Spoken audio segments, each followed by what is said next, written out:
Recommendation letter কি official formal letter হেডে দিতে হবে? হ্যাঁ, একাডেমিক রিকমেন্ডেশন লেটার একাডেমিক প্রতিষ্ঠান বা কর্মস্থলের অফিসিয়াল লেটার হেডে দেওয়া সর্বোত্তম।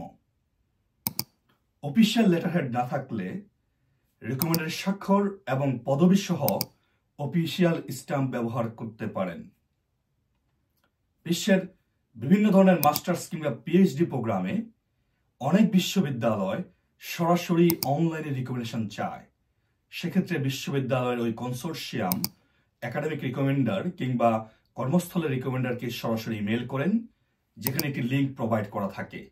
সেই লিঙ্কে প্রবেশ করে একাডেমিক কিংবা কর্মস্থলের রিকমেন্ডার তাদের দেওয়া প্রদত্ত কোশ্চেন সমূহের সরাসরি অ্যান্সার প্রদান করার মাধ্যমে অফিসিয়াল লেটার হেড ব্যবহার না করে রিকমেন্ডেশন প্রোভাইড করতে পারেন।